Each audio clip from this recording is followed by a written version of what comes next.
Angin berembus lembut di antara pepohonan pisang yang tumbuh di belakang gubuk kecil milik Ella.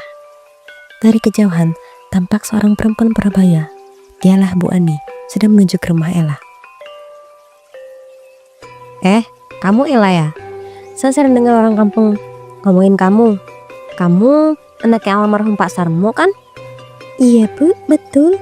Saya anaknya Pak Sarmo. Maaf, ibu siapa ya? Saya Bu Ani. Kau pasti pernah lihat anak saya Erdi kan? Dia sering lewat depan sini kalau mau ke warung. Oh iya Bu, kayaknya pernah lihat yang tinggi itu kan? Iya betul, itu anak satu-satunya.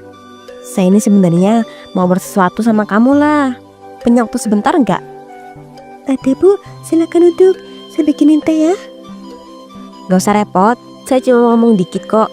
Saya dari dulu udah perhatiin kamu. Anaknya sopan, gak neko-neko, rajin juga. Makanya saya kepikiran sesuatu nih. Apa ya Bu? Gini, anak saya Erdi itu kan udah waktunya nikah nih. Saya pengen menantu yang sederhana, yang bisa ngurus rumah, yang gak suka keluar-keluar. Nah, kayaknya kamu cocok. Saya Bu, masa saya cocok nih? Saya kan cuma gadis biasa. Gak apa-apa, anak saya gak butuh istri neko-neko. Dia butuh yang nurut, kamu udah pas kok. Tapi Bu, saya belum kenal betul kan sama Herdi, belum pernah ngobrol juga. Nanti juga kenal kok setelah nikah. Yang penting kamu mau, nanti semuanya saya urus. Tapi Bu, kalau saya sebagian dia gimana? Kalau kamu nurut pasti bahagia. Saya yang jamin, anak saya itu baik lah. Ya asal jangan dilawan aja. Emangnya ini gak tiba-tiba Bu? Aku dijodohin gini. Udahlah, jangan banyak mikir. Saya lebih tua, paman yang baik buat kamu. Kamu mau kan? Kalau menurut ibu ini yang baik, saya ikut aja Bu. Nah gitu dong, dengerin yang tua. Kamu gak usah takut. Mulai sekarang, kamu anggap aja saya orang tua kamu. Makasih ya Bu, saya gak tahu kalau ibu sebaik ini. Saya kan cuma pengen nolong. Kamu kan udah gak punya siapa-siapa lagi nih sekarang. Kamu bakal hidup enak kok kalau nurut. Nanti saya atur semua biar lancar. Minggu depan lamaran ya. Iya Bu. Udah kalau gitu ya, kamu istirahat aja sekarang. Siap-siap jadi calon pengantin. Beberapa minggu kemudian, suasana rumah Bu Ani begitu ramai. Di kamar dalam, Ella mengenakan kabar sederhana, wajahnya tidak cantik, tapi ia tampak canggung. Bu Ani pun masuk sambil tersenyum puas. Wah, cantik banget kamu lah.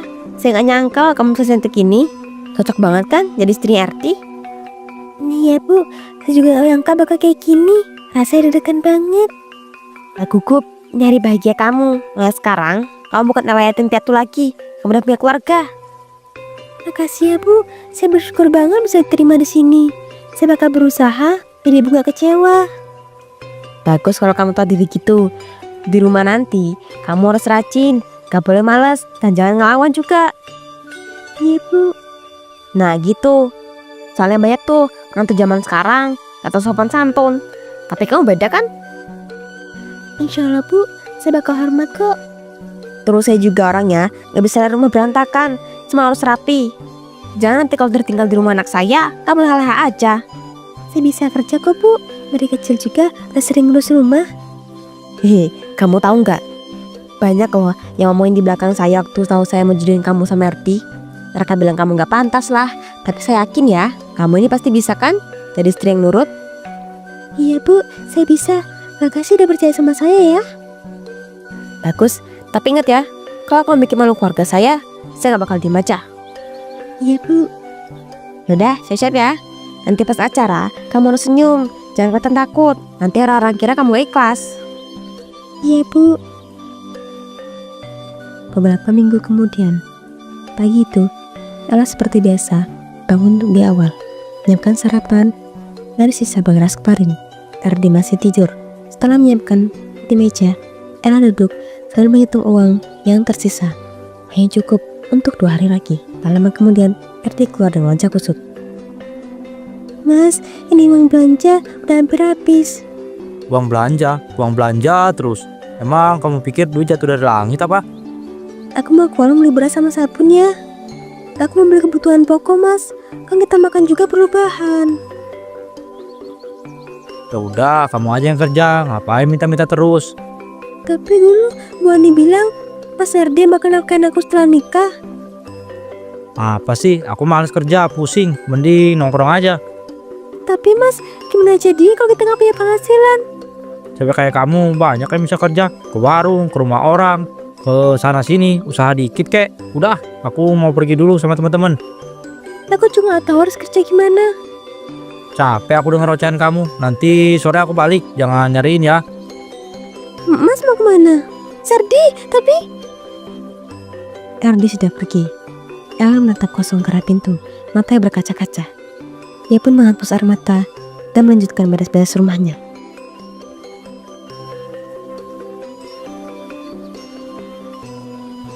Erdi keluar bu, katanya mau ketemu temennya.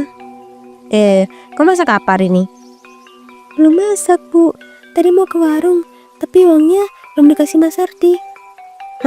Jadi kamu nunggu dikasih nih? Kamu cari kerja aja sana, bantu-bantu dikit lah biar dapat uang. Tapi bu, bukan yang kerja itu Mas Erdi ya, saya kan istri. Kamu pikir jadi istri itu cuma nunggu duit aja ya? Kan dulu ibu sendiri yang bilang Erdi bakal tanggung jawab kan. Erdi itu anak saya tuh udah kayak apa? Kamu sabar aja lah, namanya juga laki-laki, udah lagi males. Kamu jangan nyalain terus lah. Saya nggak nyalain bu, saya cuma bingung harus gimana. Dia nggak kerja, tiap hari main aja. Ya udah, kemarin cari kerja. Urusan Erdi berarti ibu yang ngurus. Iya bu, saya coba cari kerja nanti. Tapi ingat ya, kamu tetap harus berbakti sama suami. Jangan karena kerja terus lupa kewajiban. Iya bu. Bagus, udah sana beresin, belum diberesin tuh. Sebulan berlalu, kehidupan Ella semakin berat. Tiap pagi, ia berangkat membantu warung tetangga untuk menambah uang belanja. Lalu sore hari, mencuci pakaian orang. Sementara RD ngebesirin duduk di pos rendah, bareng kartu dengan teman-temannya ataupun nongkrong. Malam itu, ketika Ella baru pulang bawa uang hasil kerjanya, RD sudah menungguin di ruang tamu. Kamu dari mana aja ya, lah? Dari warung mas, dapat pas dikit nih buat tambah belanja. Wah bagus tuh, sini uangnya. Aku butuh buat main sebentar sama teman-teman. Main lagi mas, kan kemarin udah. Lah, kamu pelit banget ya. Aku suamimu loh. Masa nggak boleh pakai uang istri? Aku nggak pelit mas, cuma takutnya nanti kita kekurangan. Kan baiknya disimpan dulu. Kamu tuh jadi istri banyak ngatur ya. Aku yang kepala rumah tangga di sini. Aku cuma kita hemat mas, uangku juga bisa kerja keras kan. Kamu berani ngomel sama aku? Lupa ya siapa yang jadi suamimu? Aku nggak merasa melawan mas. Aku cuma mau kamu paham, ngerti keadaan kita. Dasar kamu ya, istri nggak tahu diri. Udah dikasih tempat tinggal aja masih nyolot. Kalau uangnya habis, kita makan apa? Bodoh amat. Itu urusan nanti. Sekarang kasih uangnya. Tolong mas, jangan semuanya diambil ya. Lupa bayar beras di warung. Aku bilang kasih, jangan bikin aku naik darah. Sardi, mas jangan. Itu buat kebutuhan rumah.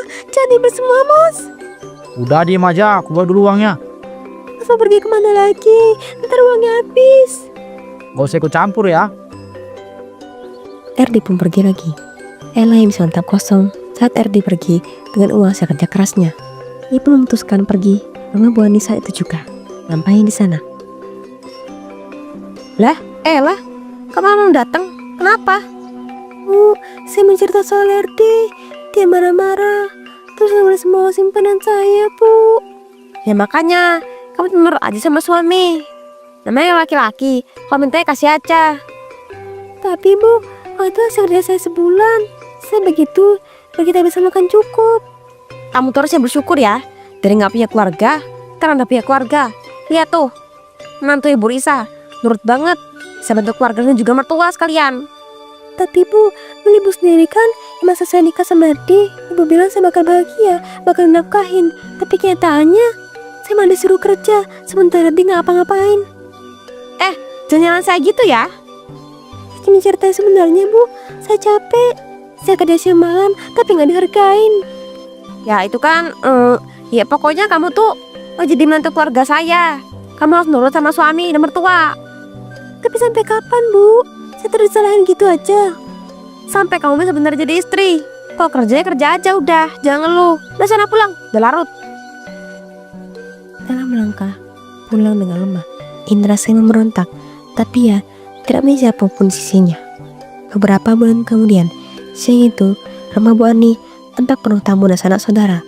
Semua sibuk menyiapkan acara lamaran anak bungsu Bu Ani.